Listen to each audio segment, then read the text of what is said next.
Hello, hello. Welcome back. Welcome back to another episode of Four Mics, Four Men.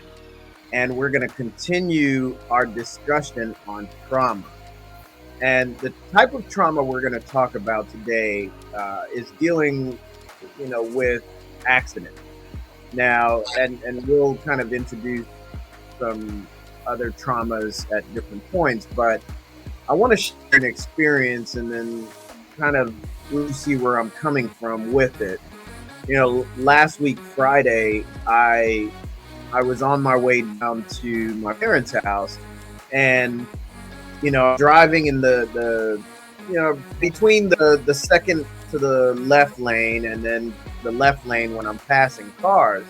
And I'm keeping up with the flow of traffic. We're going 65, 70 miles an hour, and this is the flow. It's traffic, but it's moving traffic. And so, out of my rear view mirror, I see, like, just out of the corner of my eye, when I glance up, I see a red flash. But the red flash was all the way on the far right lane, and it looked to be at least, I don't know, maybe 5 to 7 cars away. And so I, glanced up and I saw a semi, there were 2 cars beside me and then a semi on the right side. And I saw it disappear behind the semi. So I thought it went, around the semi. So I was like, man, this guy's going to cause an accident if he's not careful. And then I saw another flash of the red car, but I didn't realize that he was swerving to miss the semi. Now, if he had hit that semi at that rate of speed, I can see that he would be gone. So, he swerved to miss it. I'm not sure how he missed all the 2 cars that were beside me, but somehow he evaded those 2 cars and hit me right on the right rear passenger side of my car, which caused me to start to spin, run into the concrete barrier on the left-hand side, since I was in that left lane. And then I started spinning. And on that first spin, I'm like, this is traffic. I know this is traffic. There were 2 cars beside me. I'm going to hit somebody, or somebody's going to hit me. And I remember as I started to turn towards the car, or even before I started to turn, parallel, I turned my head because I'm trying to see what's coming at me. And all I see are these headlights of these cars coming towards me.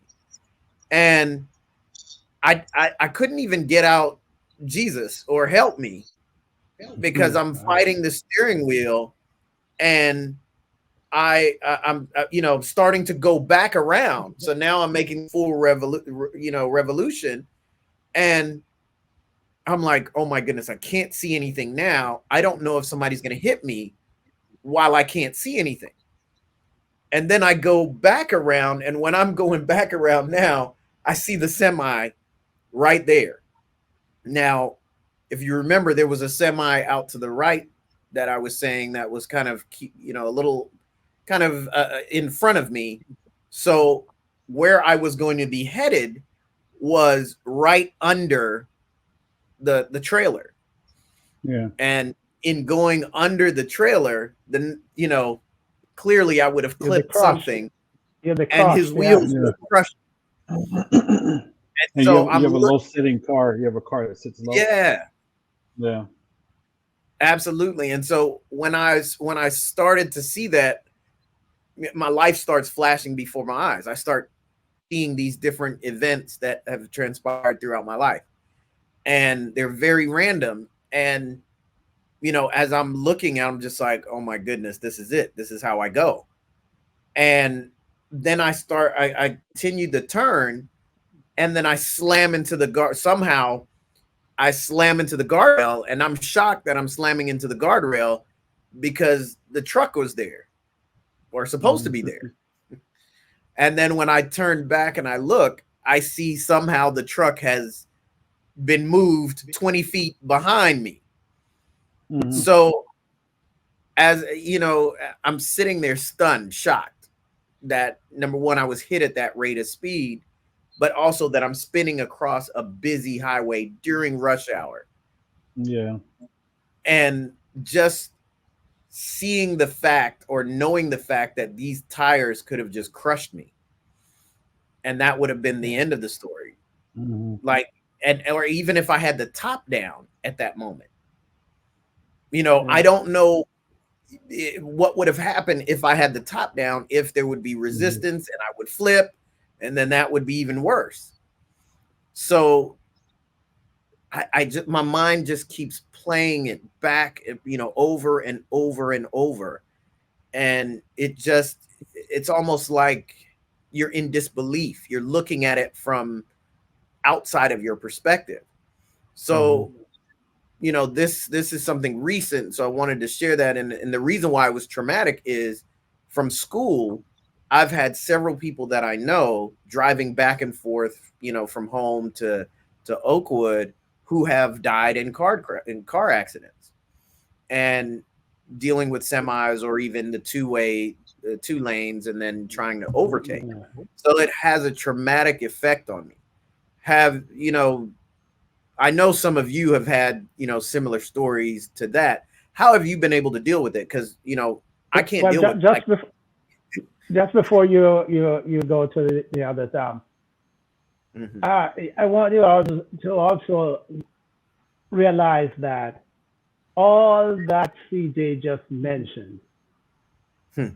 all of that is taking place in just a few seconds. Yeah, Yeah. yeah, It's Mhm. not minutes that's going on, yeah, but it tells you how the mind works. yeah, That all those things are coming in your mind. You're thinking all of this yeah, while this is happening in just a few seconds. You know, yeah, and that impact is etched in your mind almost forever. Yeah. yeah. Right. It felt like slow motion, literally. Yes. Felt Yeah. like I had enough Yeah. time to look at everything as things were happening. Yes. I think Amazing. your mind just does that. Any accident, it seems as if your mind goes into a slow motion. So you can Mhm. see all these little things that happen within seconds, but in your mind, it Yes, slows it down almost for you yes, to right. realize. You know, I've had a few accidents, whether it was biking or whatever. It in my mind, it seems as if it happens so much. I see the ground coming. I see the car coming. Mhm.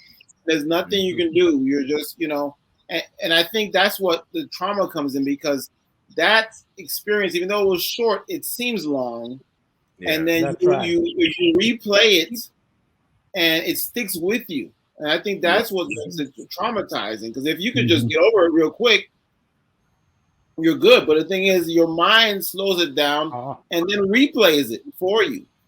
it Mhm. is a record oh, that's on the hard drive of your mind, as it were, and therefore you cannot really get. There's some trauma that Mhm. um, that brings about so it's so traumatic that it brings about a repressive reaction, such hmm. that Mhm. um, your mind finds a way to tuck it away. And I write about that too, but it's to tuck it away um, on the Mhm. hard drive, and you don't remember it. However, you may have incidents where you are acting out based upon what is tucked away, and Mm, then of course we get into you know into suppression versus mhm. the we can talk about that. Mhm. Mhm. Yeah, yeah. So I mean, I don't know, man. I don't know how if you all have experienced, you know, some type of accident where it just felt like it just would not leave you alone. So in that situation, have you driven since the accident? Have you driven since? I have, but I'm so tense. Okay. Like it's really, Yeah. it's like I'm looking everywhere, but I'm trying Yes. not to overly steer in the mirror so that it happens in front of me. Yeah. Yes. Yeah. So, Yeah. all right. Yeah. Well, I mean, that's the way I feel when it's not a traumatic situation, but that's the way I feel when I'm driving in a downtown area, and me and my wife get into it, is because of so many one-way streets. I get Yes. nervous, and your spots are a lot tighter, and so I don't like to fool around or chit chat whatever when I'm downtown, because I don't want to make a left and then be going down a one-way street and all that type of stuff. So I like to concentrate, know exactly what I'm doing, and then once I get out the situation, then I can relax. But I don't like going downtowns because they have just too many one-way streets. So I understand the anxiety, I guess, that you get when you're in a situation that makes you a little bit feel uncomfortable, that type of thing. I think everyone goes through it when you're going through a construction site and they put that Oh metal yeah. barrier that doesn't give you no shoulder, and a semi may be passing you, and you're boxed Oh in. You're like, you can't make one mistake, yeah. So or no. you're gonna bump into something. So yeah, I understand what you're saying. I mean, for me, going back about childhood, things that have stayed with me. One time, my dad picked me up from school. It was just a little bit of rain that fell, and if you don't, think about driving, sometimes just a little bit of rain is worse than a downpour. Apparently, it mixes with the little bit of every car, has oil spill or leaking. So just a little bit of rain and that oil makes the road slippery. Yeah. So probably the worst accident I've been in when I was a kid was, we were driving back home and there's a little bit of rain and the car in front of my dad stopped and he was able to stop. But the car behind us hit us and pushed us into the car in front. So we were sandwiched. From that point on, I don't like to drive in rain. I mean, I'm grown now. This happened when I was maybe, I don't know, 9, 10 years old. Yeah. I don't like to drive in the rain till this day. I don't like it. I rather drive in snow because I kind of know how to handle snow. But rain has stuck with me where I'm grown now. I'd rather not drive in rain because of that trauma that happened when I was a kid. So rain makes me nervous. Also getting hit from behind. I've got hit twice behind in traffic. When I had to come home at rush hour, I would go to the gym, work out, and say, okay, rush hour is over at 7. Okay, now I'll hit the road. I would do that much to avoid being in traffic because if I am in traffic, I feel tense. Like you were saying, you look in the rearview mirror all the time. Make sure they're not too close. Make sure you're not too close. Making sure there's not nobody swerving behind you because it happened to me twice. So so getting hit from behind. I mean that because it was, like I said, the accident when I was a kid, and rain. Those two things. So now every time I'm in traffic, I feel tense. I don't like to feel tense when I drive, so I avoid traffic like nobody's business. Yeah, go ahead. Go ahead. Well, go ahead because I have two experience that I want to mention, but so you can go ahead and then yeah. Well, just one point there. I think as you were talking, it kind of flashed back to me. I think the other reason why it was so traumatic as well is less than a year ago, I was in that hit and run accident on the highway. Similar area. And, we're going 70 miles an hour and the car is like right at an angle beside us. And literally he knows that we're there and he takes the wheel and just hits us like it's a cartoon to move us out of the way so that he can take off. So I think that experience coupled with this, it's just feels like a lot. Right. Go ahead, Dad. Sorry.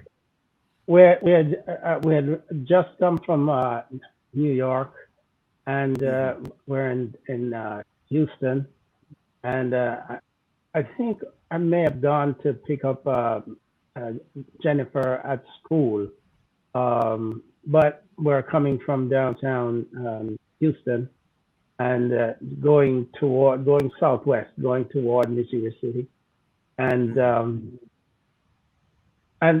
wasn't accustomed to having lights on both sides of the highway, because this was an overpass, and so the overpass is there, and I'm driving on the street, which is under that, and I'm driving. It could have been about maybe 50 miles an hour or something like that, but I see this light turn yellow. It's amber, and I'm moving to beat that light because I didn't want to be stopped there. And I'm moving to beat that light. And as I went through the light, I'm now under the overpass. And driving at that speed, it means it's just a second or two before you are on the other side. Yes. And as I am getting ready to emerge on the other side, I see that while I was in the middle of the underpass, I see that there was this other light on the other side. And and I wasn't accustomed to that kind of thing, so it caught me by surprise. And so here the light turned red on that side, so I have red now, which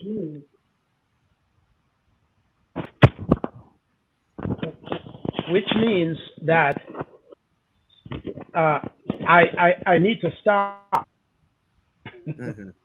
But traveling at that speed, there's no way I can stop. And of course, there was at least one car that passed, so you know that the vehicle has started to go across, and it means I'm going to be ramming somebody, or someone is going to be ramming me. And I think God just gave me the whips to apply brakes, but at the same time, I did such a maneuver to get around the other vehicles that would have hit my wife right in the side, because she was sitting in the front, and I kind of, so it's now as if I'm going to be going in the same direction of the car, but I couldn't go in the direction because of the position of the car. So I turned to go in the direction, but then again I had to go the other way around now, as if I'm going counter to those cars, and then I wound up right in front of a pole, an electric pole. Yeah. There, and stopped. Again, everybody looked on and said, "Wow," because that would have been such an accident. Yeah. So I keep remembering that, even though it does not impact my driving or anything. Yes. Here's one thing that I an experience. It was not a personal experience, but just the knowledge of what happened. It was high school, Arden High School students, and they were going.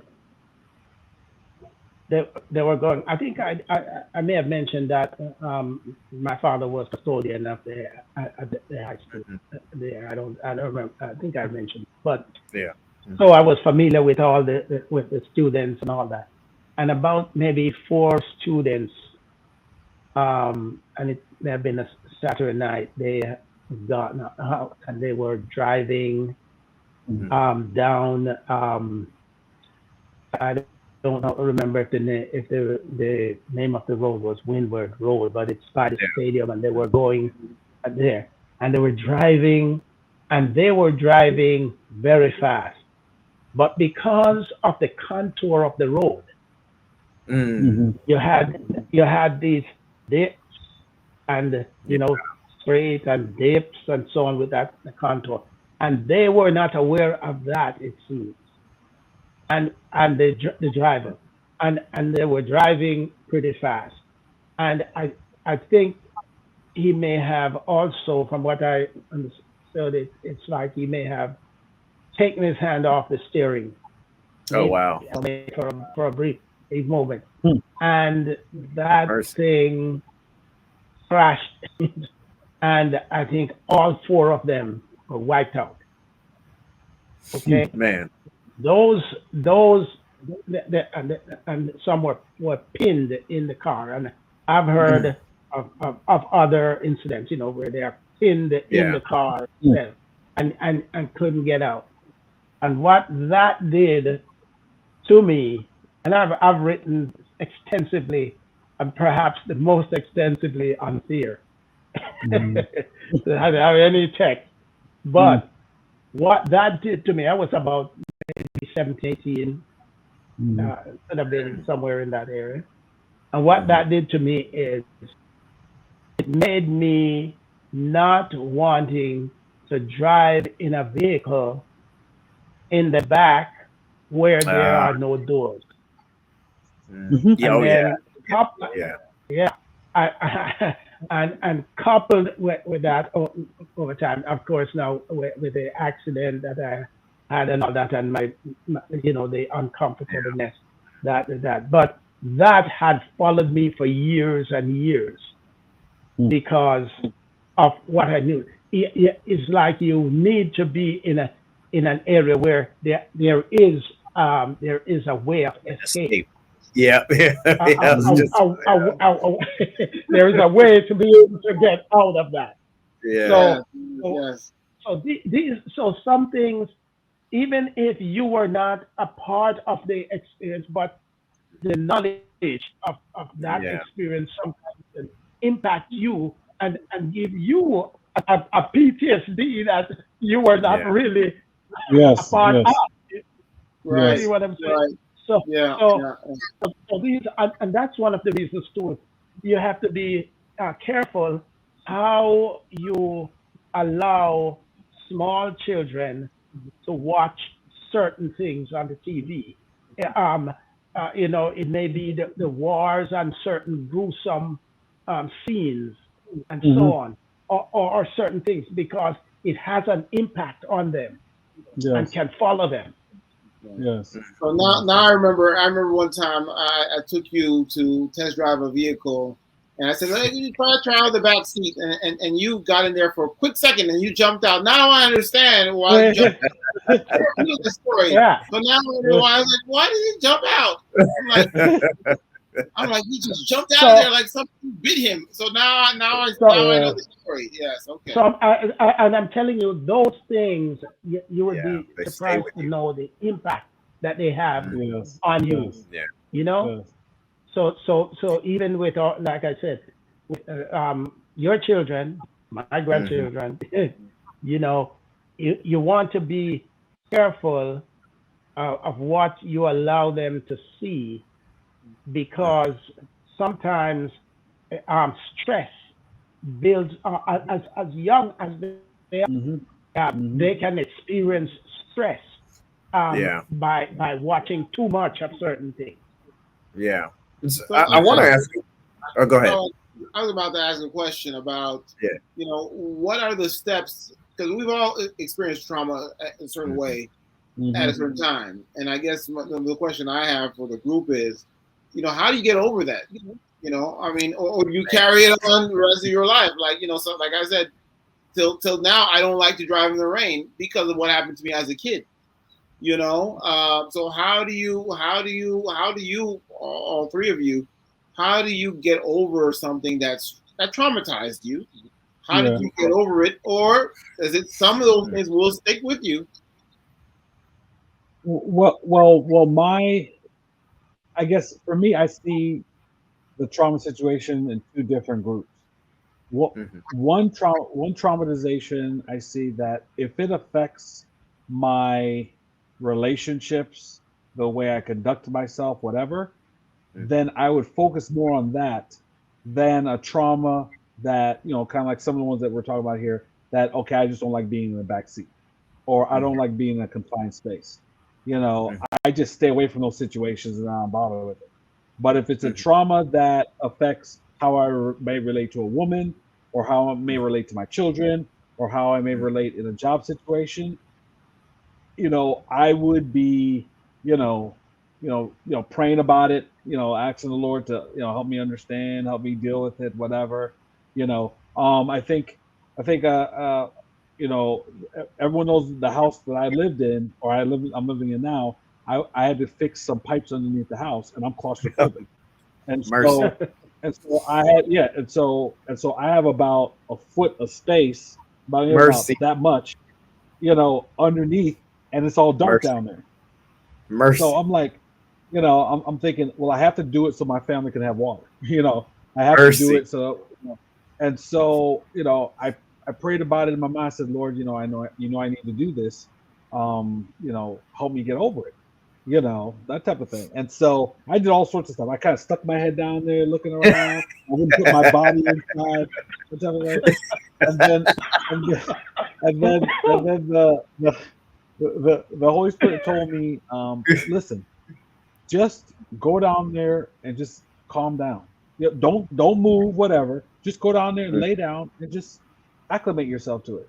So I just went down there and I just laid prostrate, to Mm. kind of get over. Yeah. The thing was right here, the entrance was right here, but I just laid down, and I'm Mercy. just calm, and I'm not moving, I'm not doing anything. And then I did a flashlight and I'm looking around. I'm like, okay. And then lo and behold, I felt comfortable. So I said, okay, now I can move. And then I Mm. moved all the way under there, all that type of stuff all over the place. So for me, you know, that taught me a way to get over it. And so now when I'm in a claustrophobic situation, I try to calm down, I try to relax, I try to think about it, all those type of things, whatever. So that helps me get through that because I'm in that situation every day. But a different situation, if it's a one-time thing or just get out the situation, then I don't focus on it. I just deal with it and then I go out and I go about my business, that type of thing. So I treat traumas in two different ways. Ones that I think you should try to get over, and ones that you know you just work with it and go about your Actually, business. yeah, Mhm. and that's what I was going to say, that in a different way, but you have to develop some coping mechanism, Yeah. Yep. coping mechanism, and the coping mechanism could be um, refocusing your attention on Mm-hmm. something other than the thing you're actually fearful Yeah. of, Yeah. to Yes. to redirect your mind and let you Mm-hmm. start thinking. It may be that I need to have this fixed because of, or I need to get this done. I need to go here. I'm driving through this. This is a very tense situation, but I need to just have focus. It's a coping mechanism that you have to develop, and each person develops their coping mechanism in Mm-hmm. different ways, and it's using different things to develop the coping mechanism. Mm-hmm. And one may be even scripture based, that Mm-hmm. I know that nothing can happen to me unless God wants it to happen. Yeah. That, Mm-hmm. so it can be different approaches to using this coping mechanism to Mm-hmm. get through Mm-hmm. that situation. Mm-hmm. So Right. for me, I mean, clearly I'm still working on it because I don't know, since the first accident, like I have anxiety and panic attacks. And Yeah. so after the first accident, I had to, man, even just thinking about it right now sends me back. Yeah. But because of the type of accident and the injury sustained, I had to go into a full body MRI machine.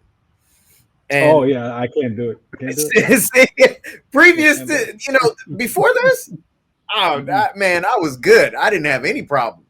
But Mm-hmm. when I got into that thing, and I'm telling you, no lie, I looked at it when the nurse took me and the tech took me in there and was like, listen, all you have to do is lay down on here. I'm gonna, I have you right here. Don't worry about it. you'll be fine. So I'm laying down and I'm trying to psych myself out now. I'm like, man, I can deal with this. This is all good. It's just for a few moments. And then when when they started to slide me, oh yes, and I looked exactly, up, exactly, yep. Like, what is this? Yes. It was like that much. It Yes, felt like that much away from my nose. Yes, exactly. And Yes. then she's like, "All right, you have to lay very still because we need a 4-hour image of your body." Oh no, And I'm no, put me to sleep. Put me to sleep. With that, put me to sleep. No, it's like I 4 listen- hours. Oh my goodness. No. I had 3. Like I seriously thought she was gonna get mad at me for real, and she probably did. But we had to start over 4 times because the minute I got under there, I was just like, "Oh my goodness, I can't do this. I can't do this. I can't do this." I was like, "Help! Get me out! Get me out! Get me out!" And so she had to pull me out. And then she was like, "All right, just try and calm down. Everything will be fine. Just close your eyes." So I close my eyes and then I go back in. But because I'm already hyperventilating, I can feel my breath coming back on me with my eyes closed. So it's like, I know you can't fool me. I've already seen this. Yeah. So I'm stressed about it for 4 hours. You better than me, buddy. You better than me. I mean, she had to pull my head out. Like I had to be like right here. My face had to be outside with a cloth over it in order for me to be able to do that. You better than me, man. I've driven 100 miles. I've driven 100 miles to go to a different MRI machine that allows you fully out. I'm like, I'm not doing it. But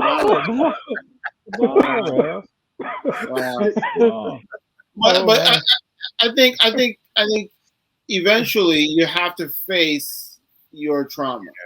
I think you just have to face it. I think I'll just compare to one time I had a bike accident.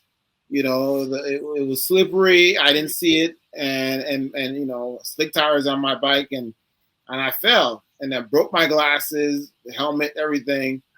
And it took me about every time I biked for about 6 weeks after that. First of all, I never went back on that road, at least for 6 weeks. I'm like, well, no, y'all won't get me again. Yeah.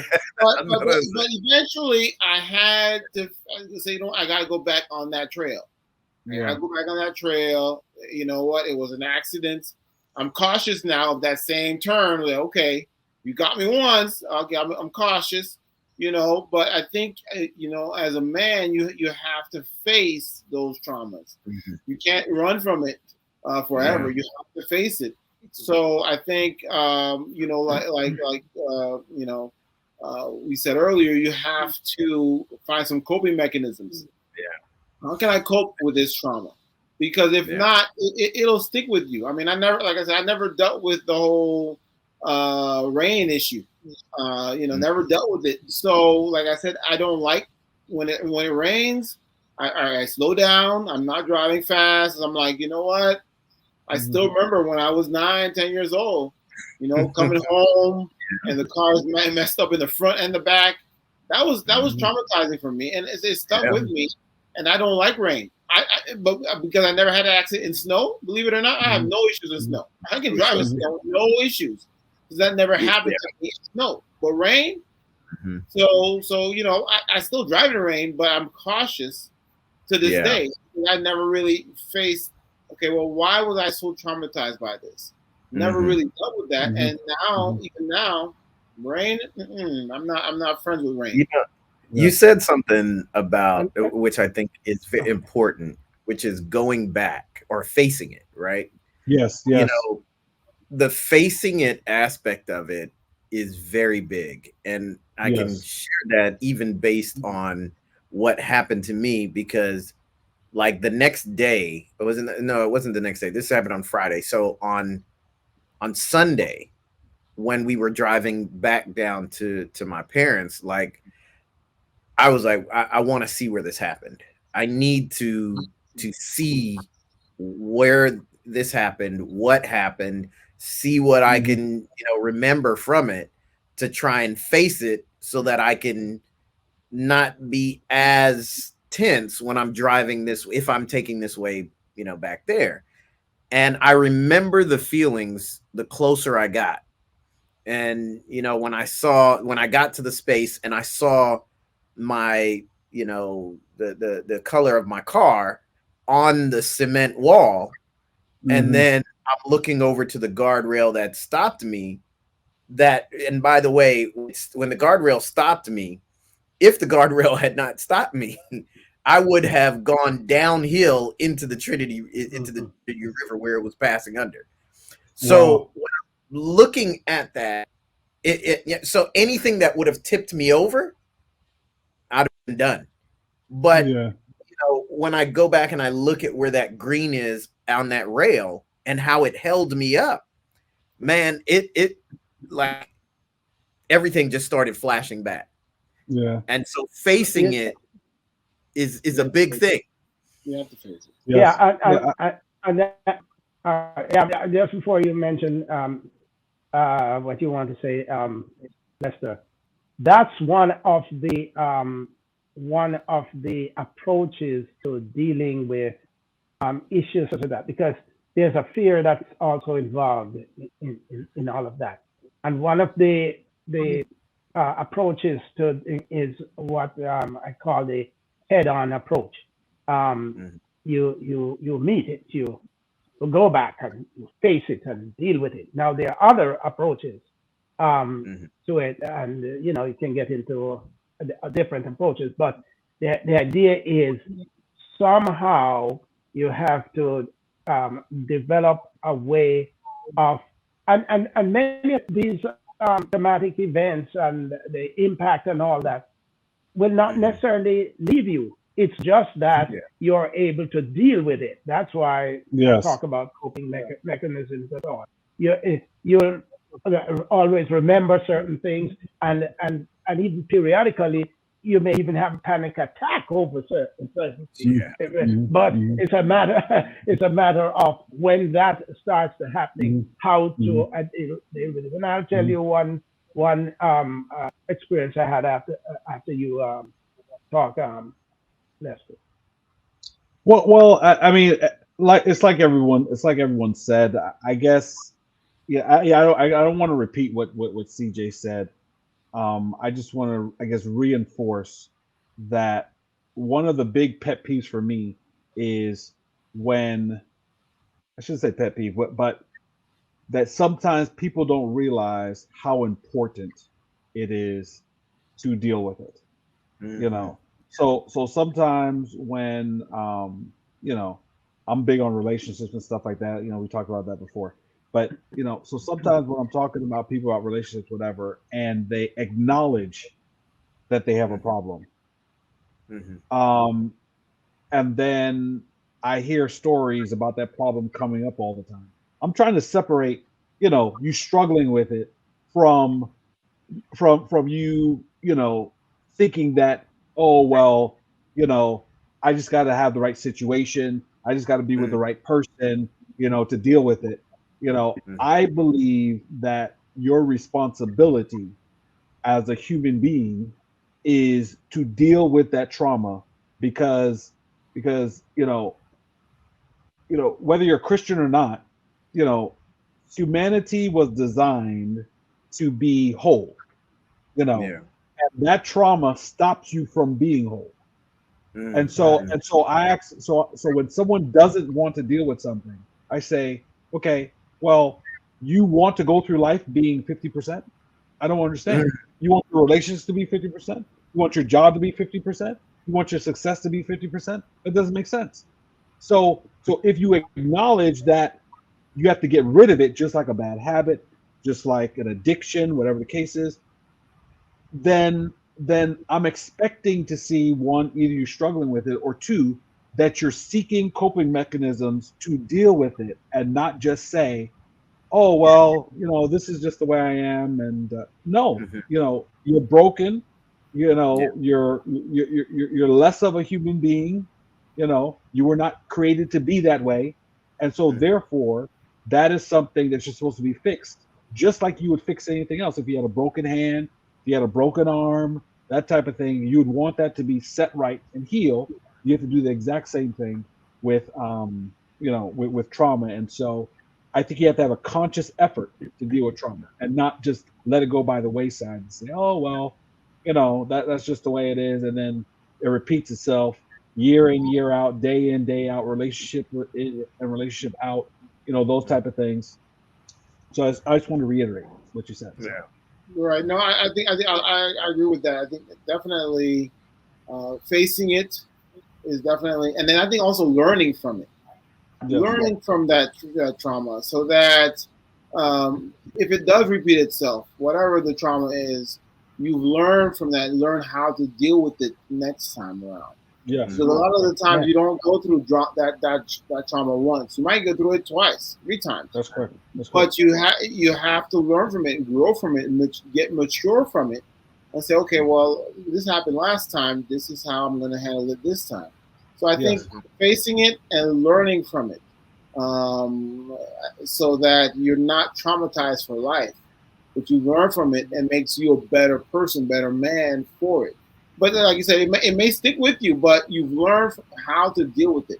I think that's all about manhood, is learning how to deal with issues. Exactly. That faces you every day at work, with your spouse, with your children. Learn from it and become a better man from that. That's right. That's right. Yep. We went to when we used to when I was at the conference office, and we used to go on trips, conferences, and so on.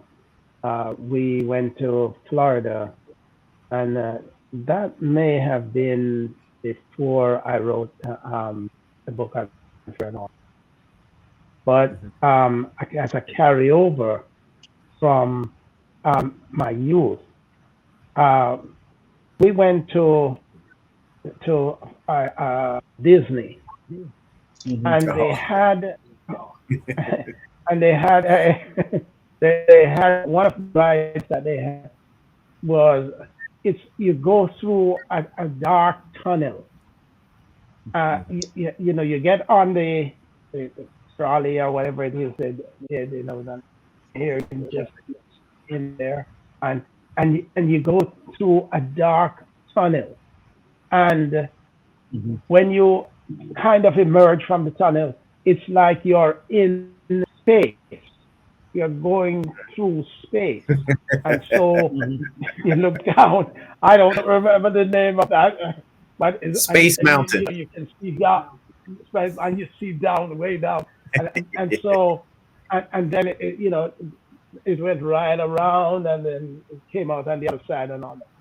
So when we got the entrance to go in, and I looked in and I saw this dark, narrow area. My family is with me. I remember.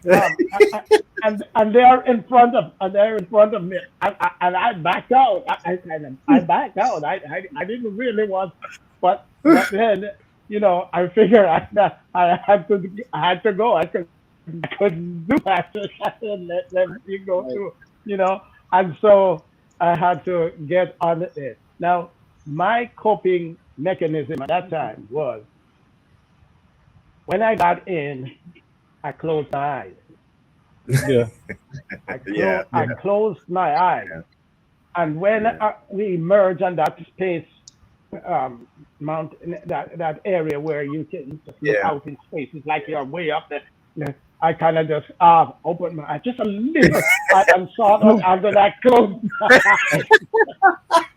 and wrote it all out and everything. A quick check. But yeah, you see, but having gone through that experience, I would have done again if I had to, So sometimes facing it, going through it, having the experience or maybe a similar experience again will help you in the next round.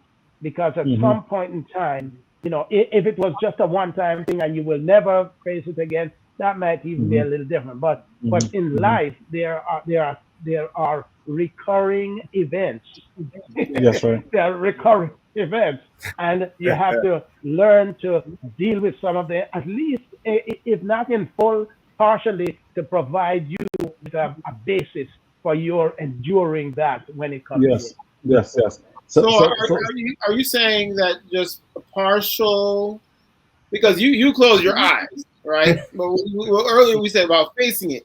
So is going through it with your eyes closed really facing it, or should have you Okay, said, you let know me what, say. I'm gonna go there with my eyes open, Open. No, no, or you just stop no. going, or you just Here, stop going.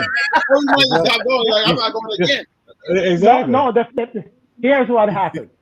Getting in there on the it's like a trolley, whatever you call it, little train or whatever. Yeah, Just to get in there That was and big. go through that dock, that in itself, That was major. it was a momentous event Yeah. and a great leap. Even if I didn't open my eyes through the rest of it, the fact that and I came out and nothing happened, that was that. And so when I opened my eyes just briefly and saw that and closed it again, I recognized where I was and going through that, but I'm not seeing it. So the yes. point is that that in itself is kind of is a kind of therapeutic experience to know that I've gone through that and therefore I could do it again without fear Hmm. of anything else Hmm. happening. Hmm. Yep. Yeah. And what you just described, Gabriel, is another situation. I had a nephew that he. This is what I summed up his challenge was. I'm not a doctor or anything like that, but and I told him this is that whenever you have freedom, Hmm. you cannot make the right decisions. You Mm. trick yourself into thinking that you have to do certain things when you don't have to do certain things when freedom is given to you. Mm. Anytime you put him in a situation where you control his situation, he's successful, very obedient, blah blah blah. He's on track, whatever. But once you remove the restrictions, and now he Mm. has to be on his own, he thinks himself into trouble. If you please, that's just the best way I can Mm. say it. And so Mm. that's what I told him. I said, listen, what you need to work on and pray about is, why do you trick yourself into thinking that just because you don't have someone looking over your shoulder, that Yeah. you have to get yourself into a situation where you get yourself in trouble. And so that goes back to what we said before, that's what he needs to work on. Mhm. It's not an issue to say, oh, the person's a bad person or whatever. But I Yeah. think what happens sometimes is that the person doesn't realize that they have a situation, trauma, whatever the case it is, and Mm. their mind tricks them into doing a certain behavior, not Yeah. realizing that you have to fix the problem. Why does my mind trick me into that? You know, and work on that, so that when you Symptom. get into the situation, yes, when you get into the situation, you're not doing things that once you get through, you regret doing it because, oh, I shouldn't have done that. Well, if you know that's your problem, reverse back and try to figure out, why am I tricking myself into it. That's why, when we talked about dealing with it, whatever, why am I doing that? Lord, help me figure it out. Lord, help me deal with it. Blah blah blah, whatever. You know, and that's where I think then you get released from that burden. You get released from that situation because of the fact that you learned to deal with it. That type of thing. So Sometimes you need help. yeah, oh yeah, yeah, Sometimes yes, you need guidance into yes, how to approach it. Yeah, yes, yes. yeah. Yeah. So now the one of the last things that I want to kind of talk about is circling the trauma is, what if there is repeated trauma? Well, not necessarily repeated trauma, but there are events that happen to the same person, different experiences, trauma that isn't the same, but it's Mhm. always like near death. And for example, myself, right? So Mhm. back in high school, I ruptured my small intestines playing basketball, developed ulcerative colitis, bled for 17 plus years, was got to the point after the accident or the injury that I was in the hospital, like literally begging for my life. That was the first one. Then later on in life, I have spinal bacterial meningitis, Mhm. working in an oil and gas plant. Um, Brain swells, can't move, can't do anything. Have to do the treatments for that, which is a line that they put into your arm that goes directly into your heart, and you have to do antibiotics that drip into your heart, or else it's not going Yeah. to work. Wow. Crazy. That the spinal bacterial meningitis. 3 months later, I get spinal bacterial meningitis again, Yeah. and have to go through the same thing again, where the doctor is just confused. He's just like, I don't even understand how you're alive from the first one, let alone having this twice. Mhm. And so we look at the having that twice, having the injury, the ruptured intestines, and then having the hit and run accident on the highway, having the accident just now. you know these are different events. It's not a repeat necessarily of the same trauma, at least for most of them. How do you really reconcile the amount of trauma that one individual is facing? Yeah, I mean, so sometimes I pray. Sometimes I pray for people. I'll be like, I'm not Job. The Lord knows who to put on. To put on people, whatever. Now some things, and again, I think we talked about before is some things I think you walk yourself into, not Mhm. realizing that you walk yourself into it. But all the scenarios that you gave me, I don't think there's anything that you walked yourself into it. It's usually a situation that just happens, unless those situations are all carelessness, Mhm. and then you can ask yourself, okay, so is my challenge carelessness, that Mhm. type of thing, or not wanting to face possibilities. Mhm. I mean, I guess we all do it. I think they say that men have a hard time going to the doctor because we feel fine and we don't want to hear no bad news, so we don't like going to the doctor. So that's not a situation that you know. But if you have that fear that you don't Yeah. go to a doctor or whatever, Yeah. Yeah. then then you may have a life where you have a lot of terminal, or not terminal, but a lot of bad health problems because you Yeah. never go to get it checked. You go Yeah. ahead and you wait till it's too late to always go ahead and do it. And so that's where you kind of adjust the behavior, Sure. separating those situations that are a fact of life and those situations where you've tricked yourself, or because of your behavior you moved yourself in that direction, and then we go back to just dealing with it. So that's what you have to separate. And that's why, going back to relationships, I know I'm doing a lot of talking here, but go back to relationships, I go back and say, you know, I always say that you need to, I treat it like God's property, and Yeah. the spouses or whatever the situation may be. I say that that's God's property, and as a steward, God's coming back Mhm.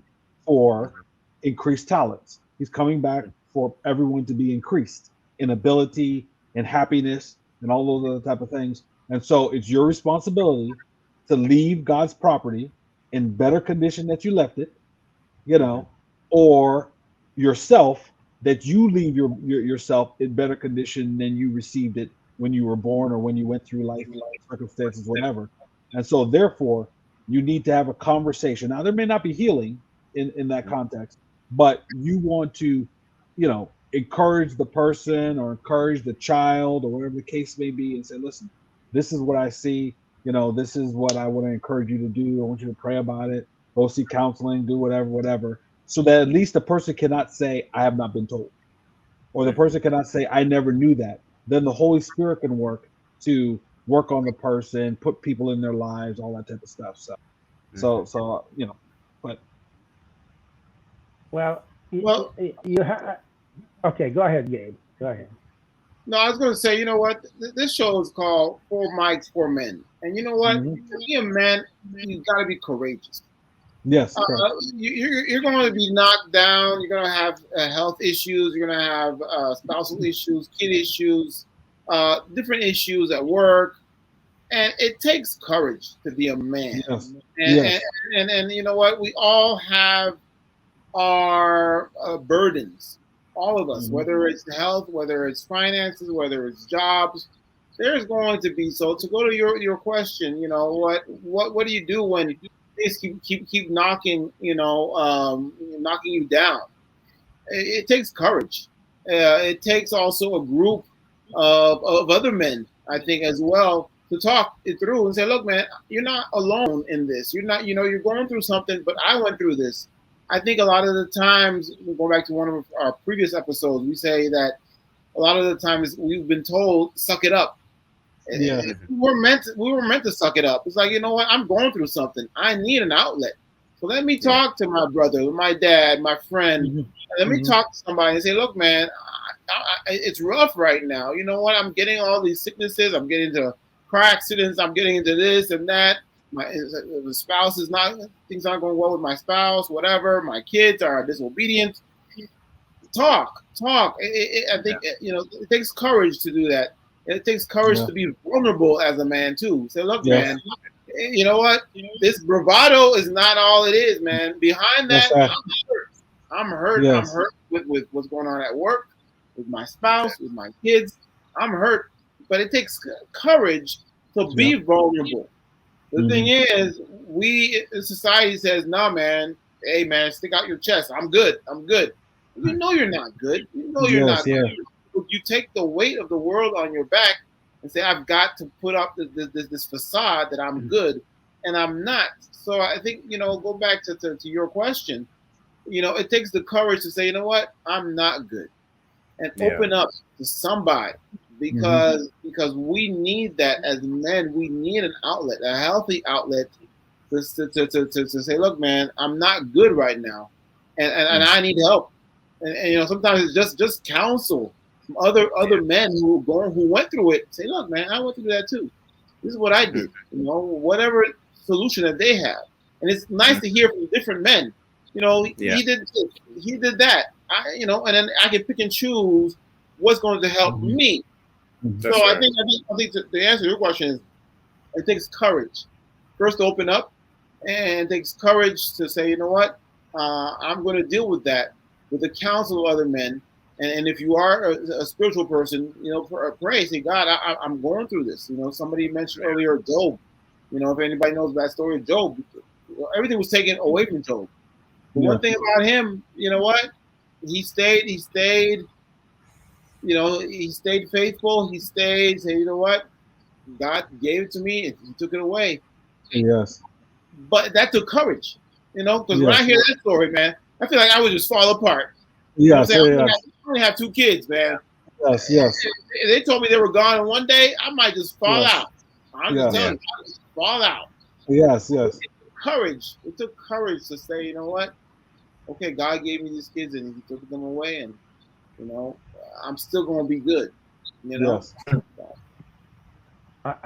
Another aspect that we also should remember, that is uh, because of all the trauma that is happening, different types of trauma, and Hmm. we can get into even um, the loss of a family member or someone that's close to you. But that's a little different issue now. But let's just say this: the different issues that you face, and it's like it's trauma upon trauma. Mm. You don't want to take a victim approach, a victim mentality, get a victim mentality. Woe is me, because Yeah, look at what has happened to me here, and then this happened to me there. I just have bad luck, and so many things have happened that you said, well, maybe God is punishing me for something that I did.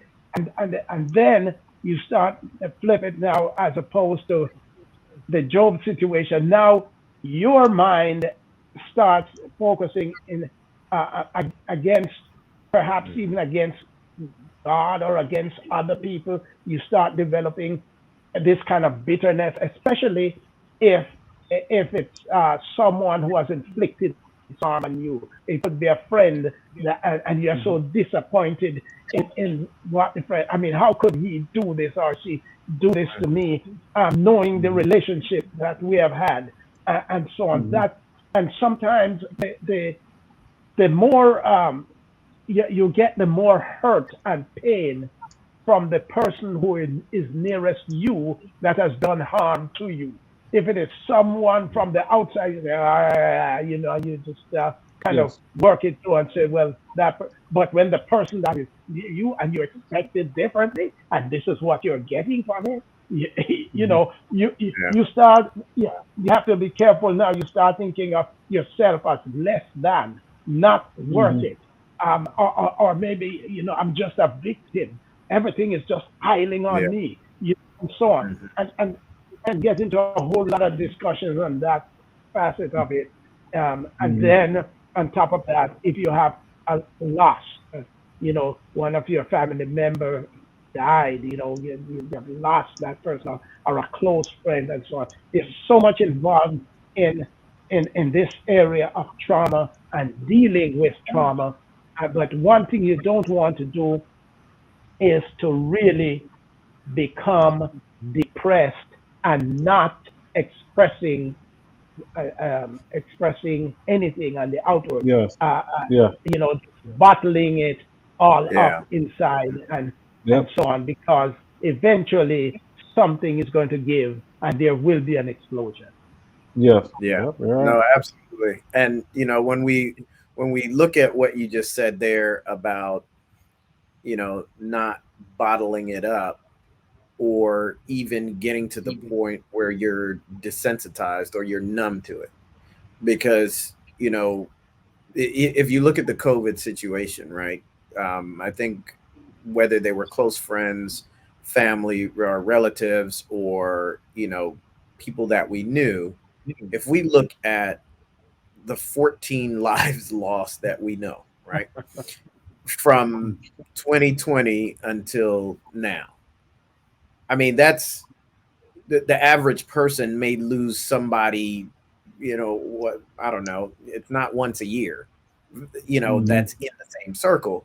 But when you're talking about 14 people, when you get into the double digits, like it gets to the point where your tears are cried out, you feel the loss, but it's just like you have nothing left within you to give towards that grieving.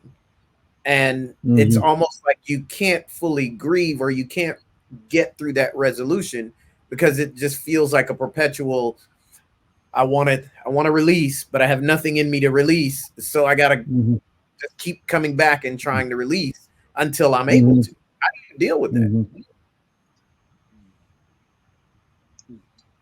It's really rephrase. Okay. I was actually Go rephrase ahead. the question again. What do you mean by? So, well, I mean, like, how do you do, I guess, keep yourself from going numb, where you take the loss situation where you've lost so many people, and that it's just like, all right, man, here it is again. There's another loss.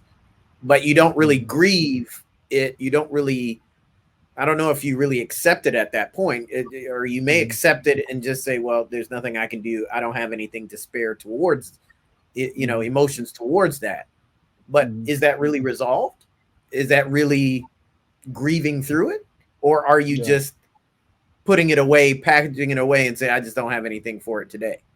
I mean, I think you have to deal with each loss separately. And it may be overwhelming if you're dealing with it all at once. So maybe you put it to the side for a second, but you have to go back and deal with that loss. You have to deal with it. I think we can talk about us men. We like to deal with one thing at a time. We got too many things at a time. It doesn't work for us as men. We like to deal with, at least for me, I like to deal with one thing, then another thing. I can't. I don't function well if I have to deal with too many things at once. So, but you can't just shelve it and never deal with it, because that's when it has repercussions later on in life. So I would say, you know what, deal with what you can at that time. If you lost 3, like I said, Job, go back to the story of Job. He lost 10 kids at one time. So I'm sure, Janet, Mike, they all had their personalities. He had to deal with losing 10 kids at one time, right? Yeah. So we don't know exactly how he dealt with it, but he had to deal with losing 10 individuals that he loved, his kids that were gone in one day. So, and then he lost all his possessions. I mean, if you read going back to the story, he lost so many things in one day. I mean, it was bad news after bad news after bad news after bad news. Enough that a lot of people be like, you know what? Man, forget it. I'm done. I'm done. It's over. And again, we don't want to drop too much on the spiritual side, but we have an enemy that wants to get us down. He wants to get us depressed. And he will hit us left and right with different things. Yeah. And a man who's depressed is a very dangerous thing, because now he doesn't want to go out and work, doesn't want to deal with his wife, his kids. It's a very dangerous place to be depressed. So you have to guard from that situation. Deal what you deal with, heal what you need to heal, and move on after that. But be very careful not to fall into depression, because when you get hit like that, I think it's easy to fall. You know what? Forget it, man. We'll get a drink. We go, try to self-medicate when you like that. So you have to be very careful. Stay on top of that, because it can lead to something dangerous that we don't want to be in. Mm-hmm. Yeah. Well, man, this has been a great episode, and I'm glad that you guys allowed me to really just share what I've been going through from the accident point of view. And it's been a bit therapeutic just to say it out loud again, and process the emotions as I'm going through it. And so that's a testament to how this thing really works. The 4 Mics, 4 Men. This is real life processing of trauma in the open with everyone here. So, again, we're wrapping up here, but I really want to stress that, trauma happens in life, but if you do not face that trauma, if you the more you run from that trauma is the more you'll find yourself right back in the same place, like you're running in place. Yep. When you face the trauma head on and you start devising a plan of attack to get through that trauma, that's when the true healing begins, and the next chapter can start. That's right. But want to thank everyone again, all of you, for joining us for 4 Mics, 4 Men. We're gonna have the next episode coming up. I can't wait to continue the testimony from Justin. You'll see those 2 episodes air back to back in the upcoming weeks. But trauma is real, people. Please do not take trauma lightly. Please seek help. Reach out to individuals. Even if you don't know where to get help, ask someone. They may know someone, or they may know someone who knows someone. But the idea is, do not let it fester.